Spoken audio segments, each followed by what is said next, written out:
Então, pessoal, boa noite, viu? Hoje foi um zazinho muito especial, porque foi ao som de Bartol Galeno. Eu não sei bem se foi Bartol Galeno, não, mas um desses bregas famosos aí. E bom foi na hora que eu me sentei aqui, Bianca, parece que eu tenho combinado com o rapaz, ele botou no toca-fita do meu carro. O resto da música eu não sei continuar não, mas essa música é antiga, é muito conhecida aí de uma galera. É interessante, às vezes, como o passado insiste em nos pegar, né?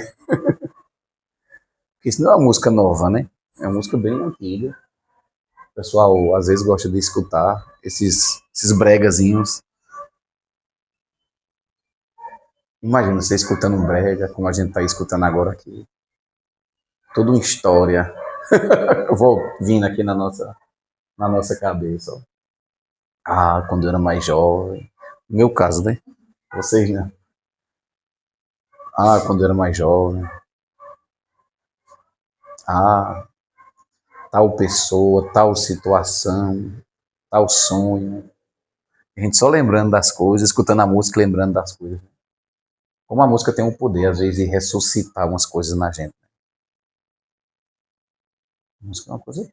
A arte, né? A arte é uma coisa poderosa, né? E é interessante, assim, como a música ela é capaz de nos colocar numa determinada sintonia. E também como a gente é capaz de buscar uma música que a gente está naquela sintonia. Eu me lembro que uma vez eu ia chegando numa das escolas que eu trabalho, aí um professor, colega meu, de história, chegou bem rápido no carro. Eu estava no estacionamento, acabando de sair do carro, ele chegou, um som. Aí ele abriu o vidro. Professor, uma hora dessa só vai com som alto mesmo, né? Eu digo, professor, só vai com som alto mesmo. Ele estava precisando do som para poder ficar num ritmo mais acelerado. Que a situação que talvez ele fosse passar exigia, né? Eu me lembro quando eu estava assim numa roda de conversa com o pessoal da família aí, tem aquelas pessoas que são espertas. Pessoa, a gente estava ouvindo música e eu gosto de sempre que a gente está ouvindo música, cada um colocar a música que deseja ouvir, né? Aí teve uma pessoa que disse, uma pessoa assim um pouco na dela, né? Calada. Aí essa pessoa perguntou, e fulana? Fulana não vai botar nenhuma música? Aí fulana disse, não, eu não tô pra música não. Aí insistiu, insistiu, insistiu, até que fulana colocou uma música. Na vibe que ela tava.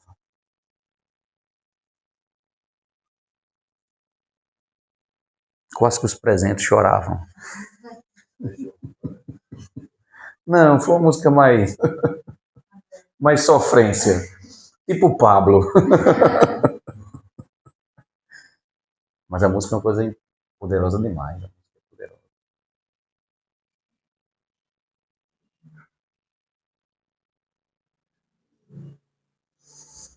Ai, ai.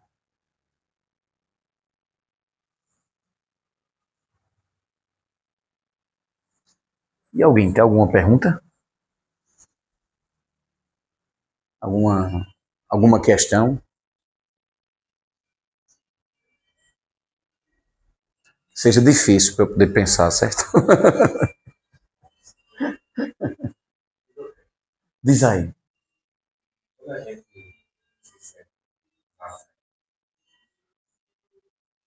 Vai parecer uma pergunta muito doida. Mas quando a gente sente, a gente tem algum tipo de conexão com o passado, tipo, fora do tempo e do espaço. É só viagem da cabeça. Pode ser as duas coisas. Assim, quando a gente senta no zazen, primeira coisa, né? No início a gente se senta com a gente mesmo, com os pensamentos que a gente tem, com as emoções que a gente tem, com as nossas dificuldades de corpo, de mente. E se a gente conseguir praticar um pouco mais de tempo, a gente começa a deixar, entre aspas, de lado o nosso próprio corpinho. Entenda, né? Não. o nosso corpo vai dificultar menos a nossa prática, os nossos pensamentos vão dificultar menos a nossa prática, as nossas emoções vão ficar mais tranquilas. E aí você sente uma conexão com, dependendo do nível de zazen, de meditação que você esteja, você consegue sentir uma integração com tudo que existe. E tudo que existe, a gente diz no budismo que é a natureza Buda. Então a resposta é sim. Tudo que existe é a natureza Buda manifesta. Né? Então, nessa perspectiva, sim. Eu nunca contei isso. Vou contar essa história agora. Já contei para algumas pessoas, né? Mas vou contar essa história agora. Eu me lembro que uma vez eu trouxe uma pessoa para a gente ter uma roda, uma conversa sobre a tradição religiosa dela. E foi muito interessante, porque duas coisas aconteceram. Vou contar uma delas, que foi... Só veio falar sobre a tradição religiosa dela, é uma amiga minha espírita, e veio ela e um colega falar do espiritismo, falar da Allan Kardec, a importância da Allan Kardec. Muito, muito boa a fala dela. E aí,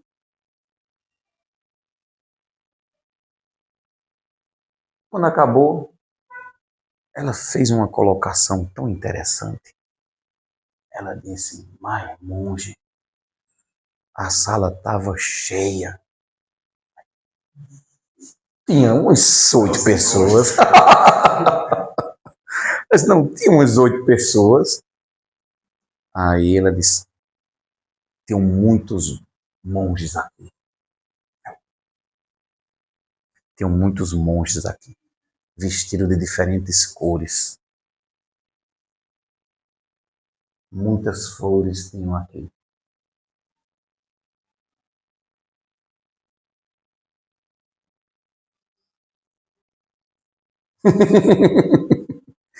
Eu achei tão interessante, porque essas coisas, de fato, essas coisas existem.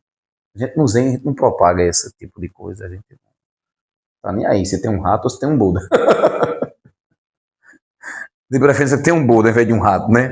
Vai ser melhor de fazer zazen na sala. E... Então, assim, pelo menos com o nosso Buda, que somos nós mesmos, com certeza nós estamos conectados. A grande questão do zazen é que o zazen a gente chama o zazen de o samadhi do samadhi. É uma forma de você entrar em conexão profunda com você mesmo, com a sua verdadeira natureza. E a nossa verdadeira natureza é de um ser iluminado. Diferentemente de algumas tradições religiosas que querem dizer que nós somos filhos do pecado, que nós somos pecadores, que vamos todos queimar nas brasas do inferno, esse tipo de coisa, o budismo diz: não, meu amigo, você não é nem que você tem, você é a natureza de todos os Budas. A sua natureza e a natureza do Buda, Shakyamuni Buda, a natureza de Jesus, a natureza de Maomé, é assim, ó, igualzinha, sem tirar nem pôr nada à sua. Isso é muito libertador. Quando a gente sabe que a gente não é filho do pecado, quando a gente sabe que nós temos a mesma natureza dos Budas, dos seres iluminados, isso muda a compreensão que a gente tem da vida. Isso nos dá uma sensação de liberdade que é uma coisa incrível. Também nos traz, como eu estava dizendo na aula de domingo, nos traz um senso de responsabilidade grande demais. Né? Então, assim, essas conexões, elas existem. Lógico que os Budas existem. A gente reza de manhã, tem umas orações grandes que a gente faz, existe toda uma linhagem, né? Então, assim, lógico que essas coisas existem, mas o que a gente está interessado é fazer com que a gente acesse a nossa verdadeira natureza. E para acessar a verdadeira natureza, ninguém precisa ser budista. O Buda até disse, ele abre mão. O Buda diz assim: olha, você não precisa crer, você só precisa praticar, entender e praticar. Não é porque você não acredita que você não pode, por exemplo, em outra tradição, acessar a sua natureza iluminada. Isso é possível. Agora, na minha perspectiva, e para algumas outras pessoas também, a maneira mais fácil de viver e de acessar essa natureza iluminada, para mim, para alguns, é através da prática da meditação, através do zazen, essa coisa que você simplesmente senta, cai um bocado de coisa por terra, as coisas que não importam ficam, começa a ver que tem coisas que realmente não importam, e a gente se sente mais apto para deixar as coisas irem embora. É igual aquele livro lá do Pequeno Príncipe. Não tem o essencial invisível aos olhos, não tem isso, né? A gente começa a perceber que tem coisas na vida da gente que são coisas que são essenciais. E a gente está muito preso naquilo que é secundário e esquecendo do que é essencial. Aí quando a gente realmente pratica, a gente começa a observar que tem coisas muito importantes na nossa vida. Primeiro, a nossa saúde emocional, a nossa saúde mental. Não tem nada mais importante do que isso. Se a gente não estiver bem emocionalmente, mentalmente, a gente pode estar só um exemplo, num cruzeiro. Vai estar tudo ruim. A gente pode estar, sei lá, no maior templo da tradição religiosa que você deve gostar, com a pessoa que você diz gostar, se você não estiver bem, essas coisas também não vão estar bem. A prática da meditação ela faz com que a gente tenha um mergulho assim interior, muito grande, sabe? A gente começa a vasculhar a gente por dentro. A gente começa a perceber que a gente tem conexões. Agora, tem uma coisa também que o Zen é interessante, o Zen diz, se algum Buda aparecer quando você medita, mata esse Buda. Não precisa ter apego. Não tem apego. Do mesmo jeito que vem, vai as coisas. Né? Então a resposta é sim. Nós temos conexões. Né? Essa coisa que aconteceu com a professora disse é uma coisa maravilhosa. Eu achei muito interessante. Ela disse, tem várias cores, flores. Aí... E aí, uma coisa interessante aconteceu foi que não tinha nenhuma flor. Não tinha nenhuma flor. Física, não tinha nenhuma flor. Né? Mas talvez no outro campo, que o pobrezinho monjinho aqui não tem percepção de ver, tivesse muitos budas, muitos monges, muitas flores, enfim. Mais alguém? Alguma questão? Tem um depoimento. Obrigado por chegar e já pá. É o seguinte, eu estava essa semana no avião de Ouro Preto, fazendo criança para Campina Grande, Belo Horizonte, Campina Grande. Teve uma grande turbulência. Eu não sou católico, fui criado no catolicismo, mas eu pensei em Deus, eu fico rezando. Aí, pela primeira vez, eu medito durante o povo todo,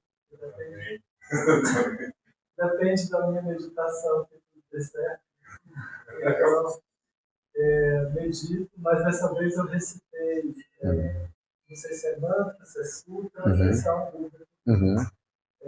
Os méritos de nossa prática se estendem a todos os seres e possam se tornar canonizados. Isso me deu uma paz que o avião poderia ter caído, mas eu estava em paz. Isso mesmo, perfeito. Mas se cair, você não ficava em paz. Perfeito. Os médicos da nossa cidade não sei que o avião não cai. Eu vou colocar essa parte aí. Mas é interessante essa colocação que Manuel faz assim. É a brevidade da vida também, né? Se for para acabar agora, pessoal, por causas naturais, termine. Vamos agora. Ia ser muito dramático. Ia ser muito dramático, né? E mais Mateus gravando ali, ó. Mas é isso, entendeu? A gente abre... Tá presente até na hora da morte, entendeu? A grande questão do Zen é isso, é estar presente o tempo todo. Tá presente. Eu me sentei aqui agora no Zazen, tava chamado Bartol Galeno, né? Tá Bartol Galeno, e eu estava conectado com o Bartol Galeno. Tem hora que Bartol Galeno sumia da minha mente, eu não via mais Bartol Galeno. Isso, acho que já fizeram assim. Então, assim, a vida realmente ganha outro sentido, outro significado, né? A gente não tem medo, a gente está numa tranquilidade, numa liberdade interior tão grande, que a gente diz, eu quero ficar com o essencial. E qual é o essencial? A gente viver as experiências que a vida vai nos colocando, entendeu? Isso é muito importante, é uma coisa que a gente está estudando muito aqui na Casa Templo, no curso que a gente tem dos domingos. É um livro, eu já falei várias vezes dele, é Nada de Especial, da monja Charlotte Jacobet, e ela fala muito do contentamento. Ela diz, o contentamento não tem um oposto. A felicidade tem um oposto, que é a infelicidade, mas o contentamento não tem um oposto. O contentamento é você viver aquilo que está acontecendo na sua vida de forma inteira. Ah, não estou bem, estou em processo de sofrimento, eu vivo aquele sofrimento, eu não brigo com o sofrimento. Eu não quero me livrar dele.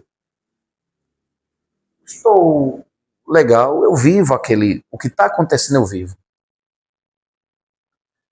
Só que aí tem uma coisinha bonitinha, que é a nossa programação. Eu quero que a vida seja do meu jeito, se não tem graça. Olha, se não for assim, não tem graça. E eu passei uns 43, 44 anos da minha vida acreditando assim, que se não fosse do meu jeito, não tinha graça. É quando a gente se liberta dessa pauta pessoal, de que tem que ser do meu jeito, a gente consegue fluir, a gente consegue viver as coisas como as coisas são. Eu tenho 45. 45. É recente. Isso mesmo, muito recente. E assim, as experiências elas vão acontecendo de maneira muito sutil. E nem sempre é uma coisa muito... Não, é um fato, às vezes corriqueiro, que abre tua percepção e você passa a ver aquele fato de uma maneira renovadora, de uma maneira libertadora. Eu sempre falo, eu nunca tenho muitos exemplos, eu tenho que contar sempre os mesmos. Da experiência que eu só gostava de tomar banho na praia que fosse profunda e a onda forte, alta e forte. Até que uma vez eu tomando banho em Aracaju, que praticamente parece que não tem nem água lá no mar, era uma água bem rasinha. O camarada podia ir lá, não passava do joelho. Aí a prima da minha filha disse, venha, joga, olha como é bom eu com a cara deste tamanho assim. Azedando a vida, sabe? Essa moléstia, essa praia, não sei o quê. Aí foi interessante, porque ela chamou com tanta naturalidade, algumas vezes, quando eu consegui desfazer da minha programação pessoal e me abaixei, eu me senti abraçado pelo mar todinho. Só porque eu saí da minha programaçãozinha pessoal. Para viver aquilo que a vida estava querendo que eu vivesse, entendeu?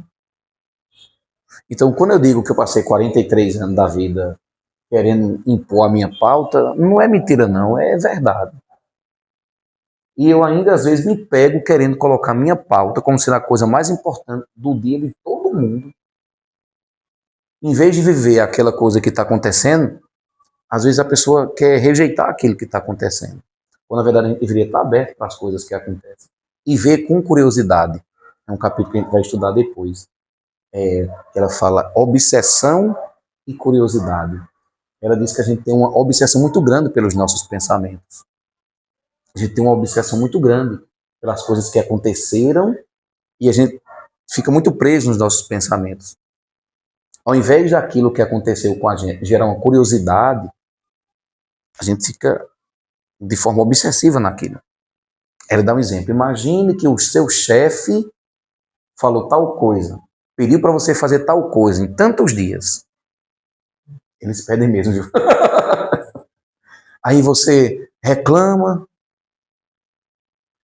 vai para casa, compartilha com todo mundo, olha, aquele chefe hoje, aquela pessoa estava impossível, não tem quem consiga trabalhar com ele ou com ela.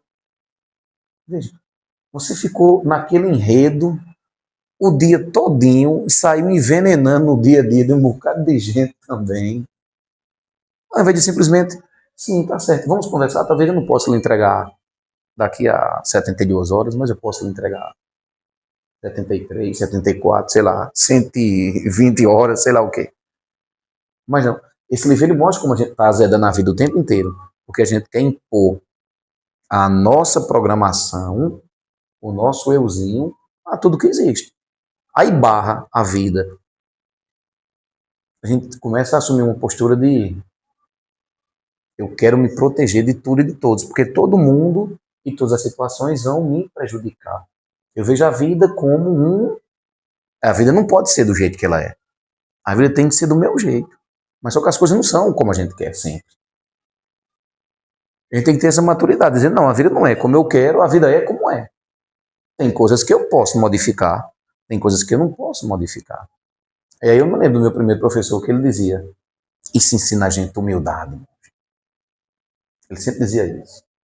A gente queria fazer uma coisa, a gente não tinha condições, ele sempre dizia, isso ensina a gente humildade. Isso ensina a gente humildade.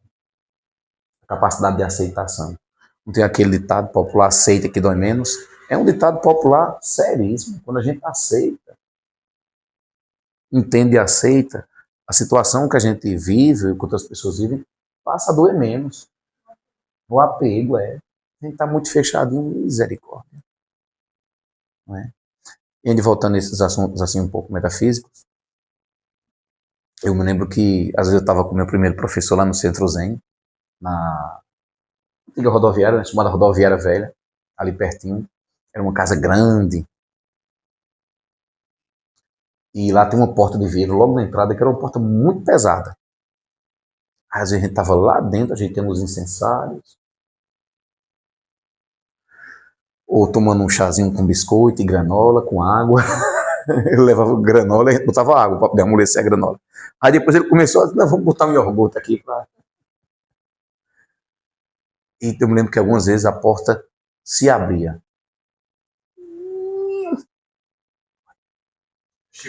Rei, a gente dizia, Rico chegou, né, que era outra prática que tinha lá. Dizia, não, Rico deve ter chegado, porque a gente ia ver, não era ninguém. Aí, o vento. É uma boa resposta, o vento. E não aconteceu uma vez, nem duas, aconteceram várias vezes. Mas era interessante, era uma porta antiga, uma porta velha, uma porta que realmente dava trabalho para a gente abrir. Mas ela se abria. Agora, lê do engano, se alguém pensa, pelo menos na perspectiva do budismo, na perspectiva do Zen principalmente, que essas coisas vão tirar o nosso sofrimento.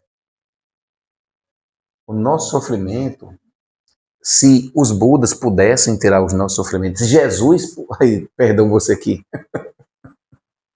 é uma questão muito filosófica e vai dar conflito, mas é bom.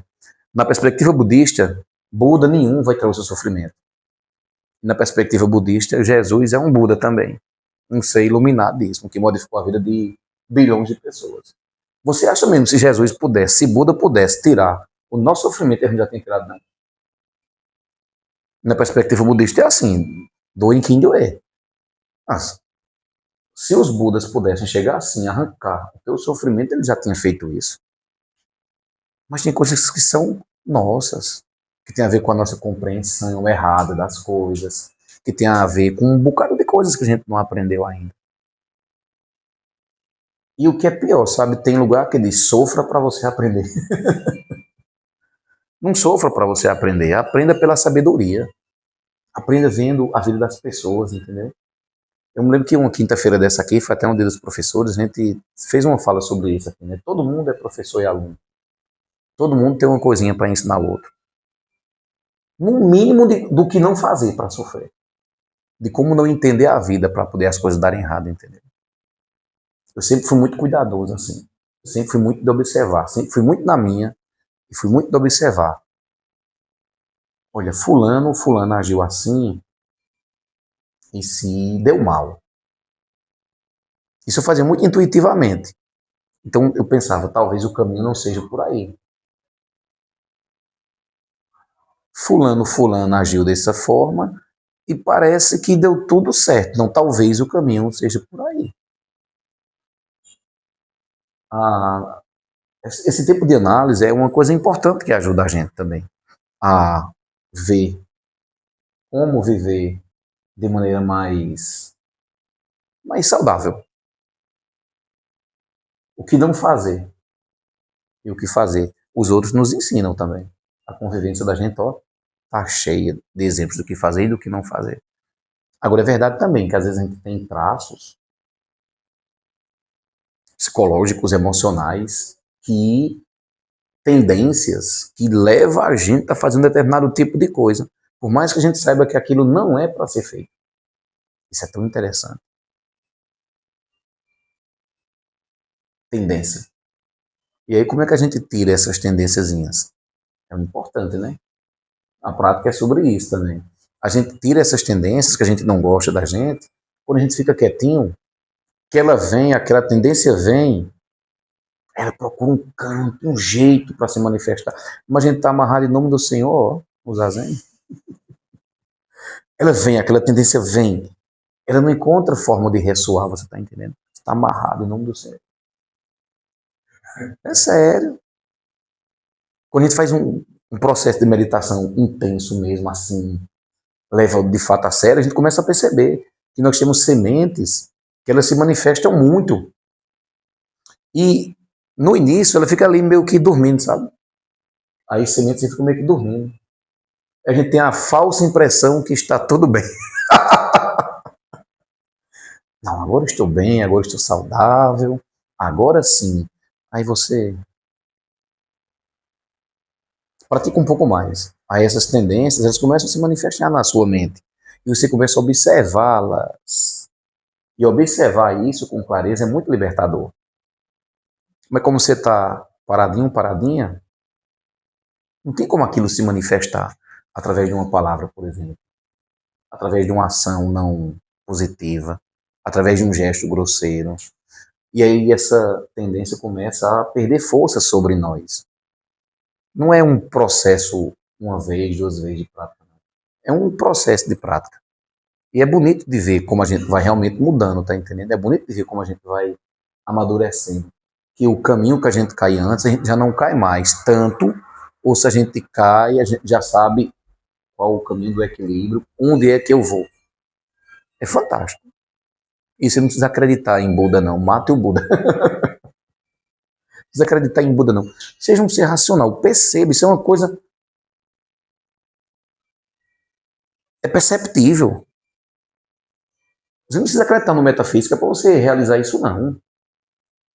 Não tem nada de metafísico nisso.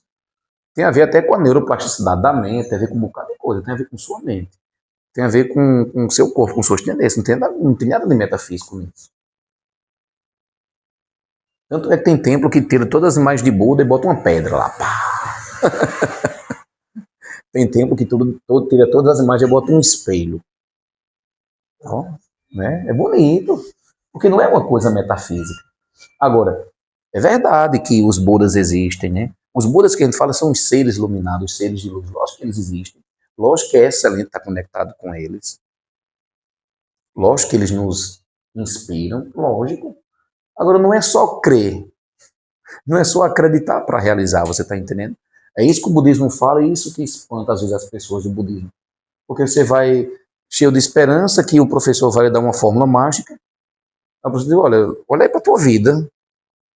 Olha para a tua situação. Não tem fórmula mágica. Tem você que é uma pessoa inteligente. Vê o que, é que você está fazendo ao longo da sua vida, ao longo da sua história. Por que será que a gente está sempre, às vezes, né? Às vezes repetindo determinadas ações. Por quê? Tem alguma coisa ali. E aí tem todo um pensamento, todo um sentimento que está a serviço de um modelo. Isso é libertador demais. A nossa forma de ver o mundo, a nossa forma de vivenciar, está a serviço de um modelo.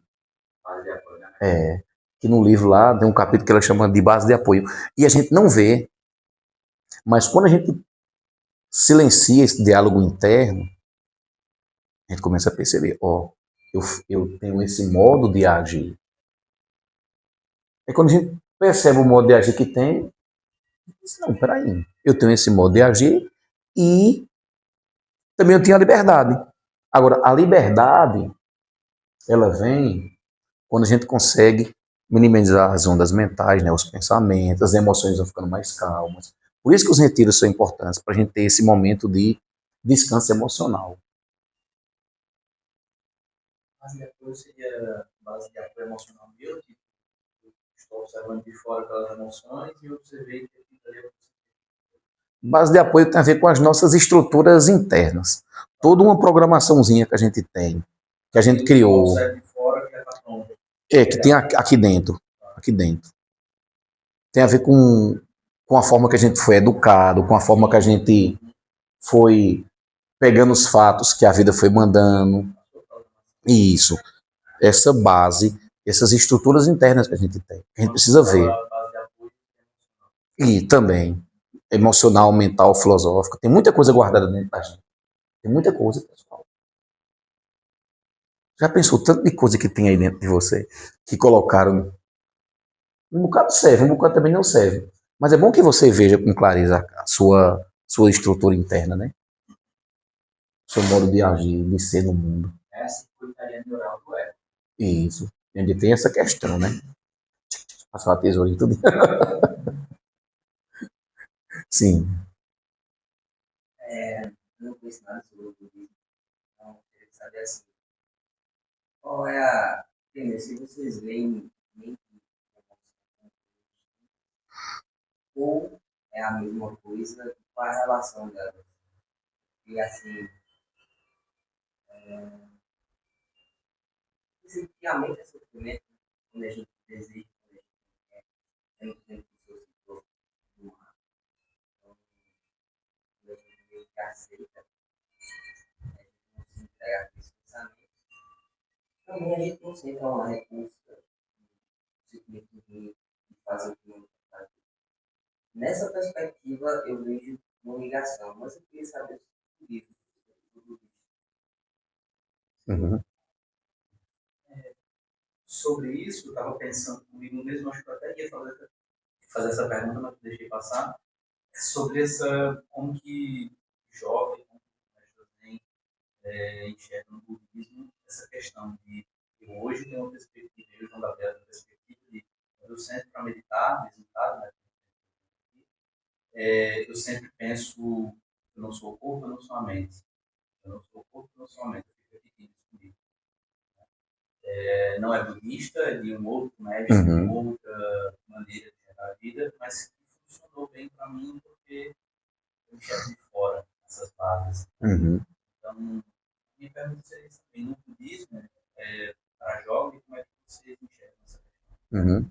A pergunta é muito boa. Assim, a gente percebe, vamos no tátil, a gente percebe que corpo e mente têm uma relação grandiosa. Eu não vou dizer que é a mesma coisa, mas são muito relacionados. É até a gente fala disso numa aula que vai ter domingo, dia, acho que é dia 16, se eu não me engano. Não é dia 9, não, dia 16. Porque dia 9 é o Enem. Assim, a gente pensa e o pensamento aciona na gente determinadas emoções, não é? Não sei se alguém já viu a propaganda de uma empresa de segurança. Eu vou dizer o nome dela porque ninguém assiste os vídeos, então não é propaganda. É Verisure. Depois, quando você estiver assistindo televisão, ou até mesmo no YouTube, alguma rede social, tem uma empresa de segurança chamada Verisure. E eles trabalham com medo. Tá? São duas propagandas que eles fazem isso. Uma é alguém deitado em casa e começa a pensar, será que eu estou seguro aqui? No momento que a pessoa pensou, logicamente a pessoa foi enxurrada de emoções ali. E dessa mesma empresa, uma outra propaganda, é uma pessoa trabalhando e a família dele em casa. Aí ele pergunta, será que minha família está segura? A ansiedade é ótima. Exatamente. Então, assim, quando a gente pensa, o pensamento em si ressoa no nosso corpo. E do mesmo jeito, os sentimentos, as emoções que a gente tem, vêm aqui para o nosso pensamento também. Isso é muito interessante. Se a gente sente falta de alguma coisa, se o nosso corpo sente falta de alguma coisa, a gente começa a pensar naquela coisa. Isso é muito interessante. Então, assim, corpo e mente são juntos. Tanto é que no budismo a gente não fala corpo e mente, fala corpo-mente. Não é a iluminação do corpo, não é a iluminação da mente, é a iluminação do ser como um todo. Né? Então, assim, corpo e mente, eles trabalham um para o outro. A gente pensa, o corpo sente. A gente sente, é lindo de ver, pessoal. É libertador demais, porque a gente sente uma coisa, sei lá, o desejo de alguma coisa, aí nossa mente começa a se organizar para a gente ter aquele objeto de desejo. Só que isso é muito rápido. A gente não percebe que isso está acontecendo. Mas quando a gente vai ficando mala na prática, a gente começa a perceber. Senti tal coisa, tal sensação me lembrou. Aí vem pessoas, situações, vem um monte de coisa. Então tá tudo junto ali, tá tudo misturado. Não é bom? É sério, a gente vai ficando esperto. A gente fica mala mesmo. A gente começa a perceber como é que... Opa, peraí. Eu tô pensando isso. Aquela forma que tem de a gente agir.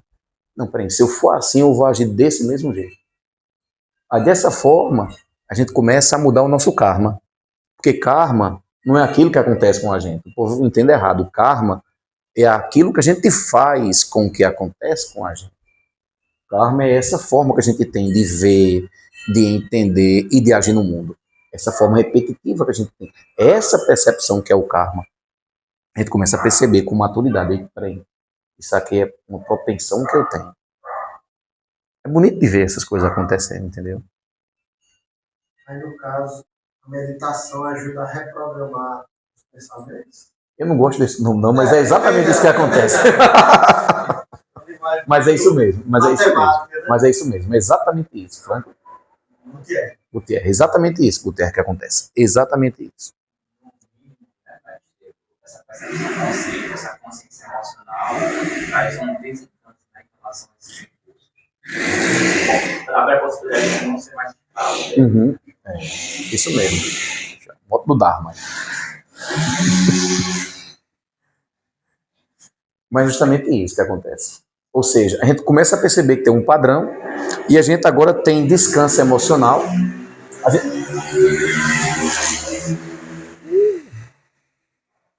A gente tem descanso emocional. E a gente começa a perceber que tem esse modelo e a gente começa a perceber que existe um espaço, nesse nome, espaço, entre os pensamentos e um espaço entre as emoções. É nesse espaço entre os pensamentos e as emoções que a gente tem que está a liberdade. Só que é um instantezinho muito pequeno, porque a mente da gente está sempre assim, em círculo. Um pensamento depois do outro, um pensamento depois do outro. Quando a gente faz zazen muito, esses pensamentos começam a ficar mais, as ondas mentais começam a diminuir, começa mais espaçado, a gente começa a sentir uma sensação de coisa muito agradável. É aí que a gente começa a perceber que é possível reprogramar a mente, reprogramar as emoções. Agora, tudo isso como? Conscientemente. Eu quero sempre deixar claro isso, frisar isso muito bem. É tudo feito de forma consciente. Né? Você analisando seus conceitos, sua base.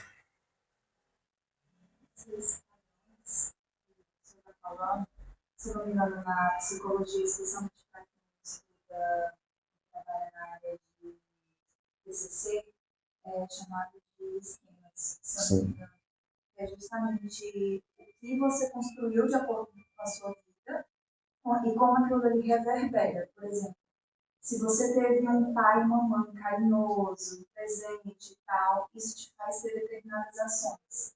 Então, determinadas perspectivas de vida e tal.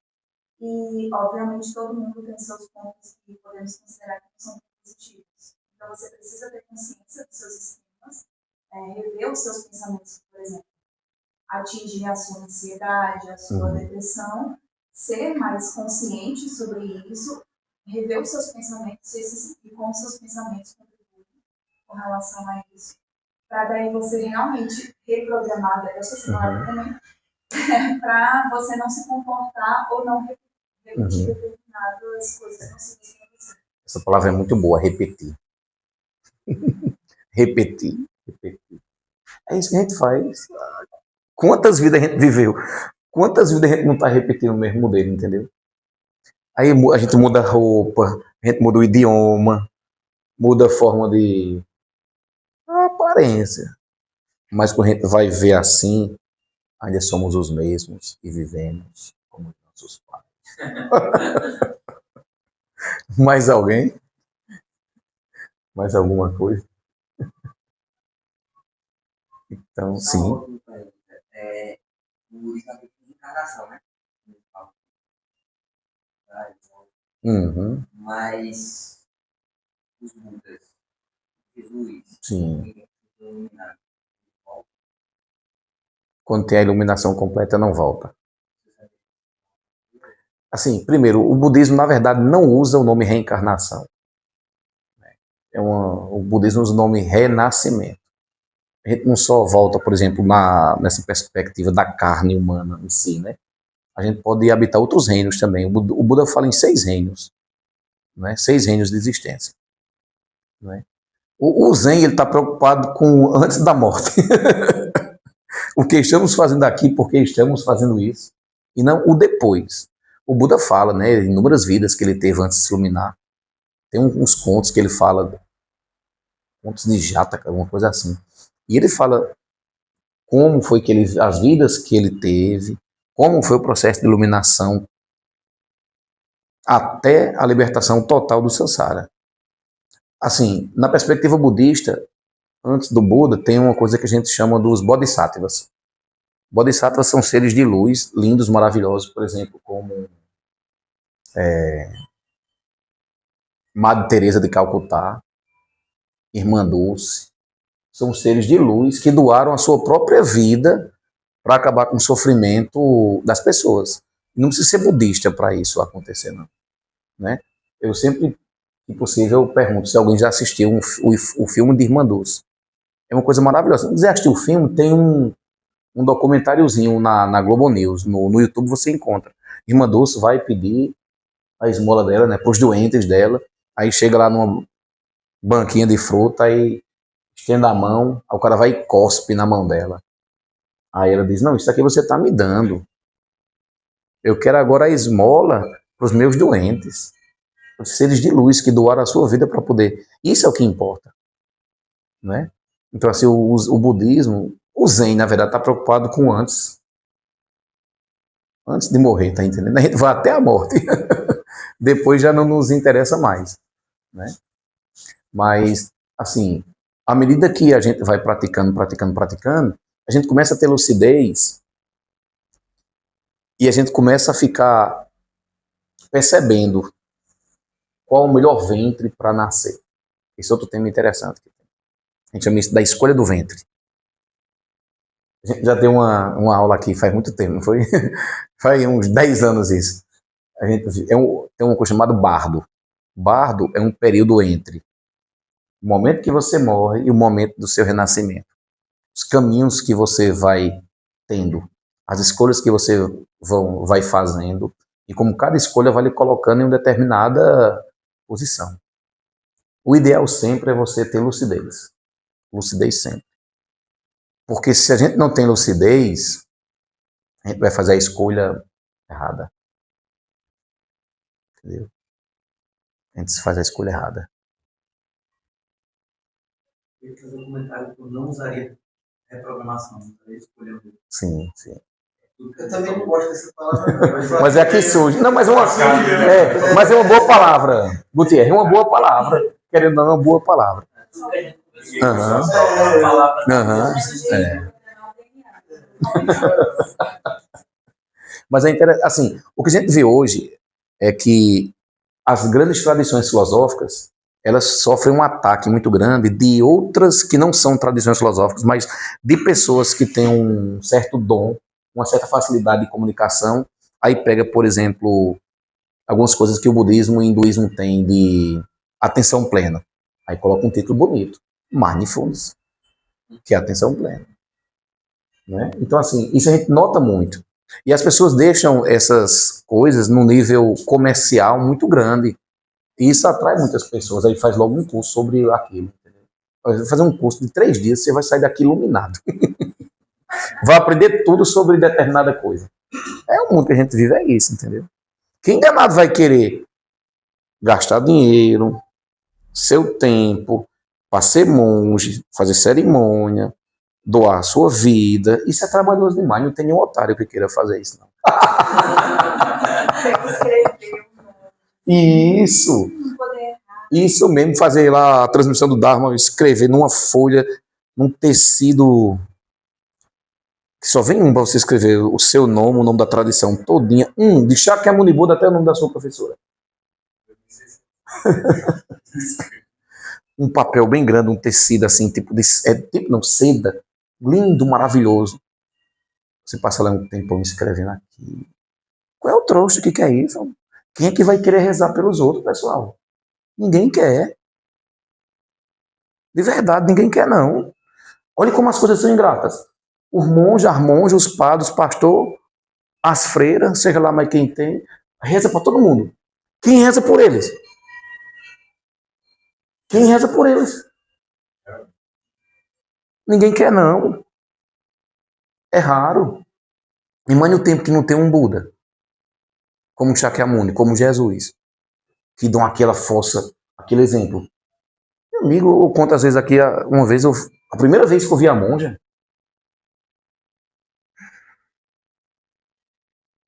ela estava entrando no templo com 2 cachorrinhos que ela saiu para passear. Ela disse, é você que é jogle, né? Não tem recebido os preceitos. Você que é jogle, né? Aí uma blusinha dela clarinha, fubentinha, uma calça assim bem simplesinha. Eu digo, sim, sou eu mesmo. Eu fiquei encantado com o plano vibracional dela, entendeu? Com a imagem forte dela, entendeu? Com a fala dela, com o jeito dela. Aí eu digo, peraí, tem alguma coisa diferente aqui, entendeu? Então, determinadas pessoas nos inspiram de fato.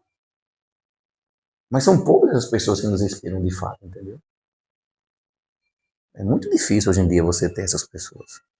Então, quando eu digo assim, quem é que vai querer? Não é de fato, ninguém quer. E quem é que reza por aqueles que rezam para todo mundo? Vamos rezar, hein, pessoal? Vamos rezar, né? Vamos começar isso aí com a gente. Mas é interessante mesmo. Mas é uma coisa interessante para a gente pensar. Não é? A gente tem uma lista bem grandona de nomes que a gente reza. Não tem o nome da gente. Mas também tem uma coisa. Eu não sinto necessidade de rezar para mim. Tá entendendo? Pelo contrário, eu digo a algumas pessoas que praticam mais de perto que quando sentir uma boa emoção, uma emoção assim positiva, um bem-estar grande, divida aquilo. Isso não fique só comigo. Isso pode ser para aquelas pessoas que estão precisando. É lindo, pessoal. É renovador. Você se sente bem. E você não perde. Pelo contrário, você dividiu aquela sensação que você tem, entendeu? Isso aqui não fique só comigo. Eu me lembro que uma vez na escola, para a gente encerrar, uma vez na escola pediram para a gente escrever 3 pedidos de ano novo. O que você quer que esse ano aconteça na sua vida? Eu pensei.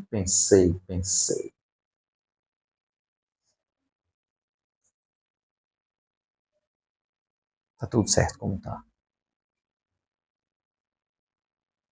Mara, que é o demônio na filosofia budista, ele é que dá as coisas. Eu não quero coisas. Não quero coisas.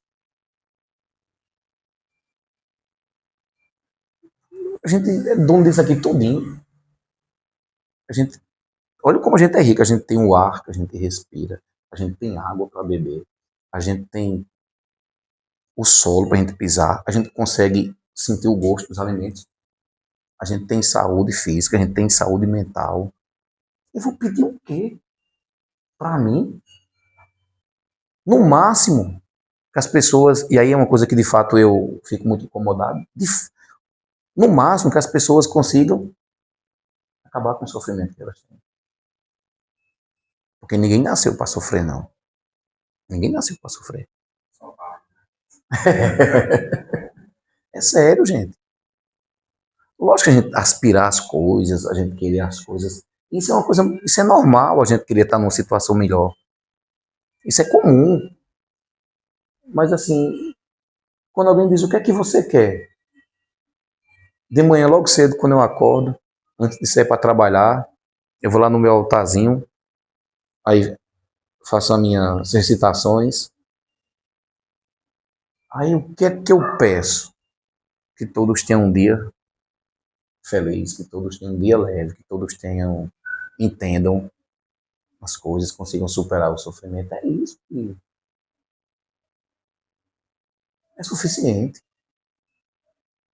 Uma vez eu escrevi um negócio para a monja, mandei uma coisa para ela e ela respondeu bem seca.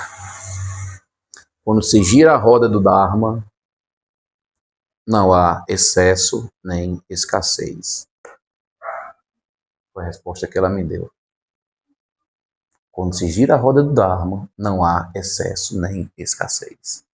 Tudo o que há é suficiente. Que os méritos da nossa prática se estendam a todos os seres, que possamos nos tornar o caminho iluminado. Pessoal que está em casa, um abraço, tchau, tchau.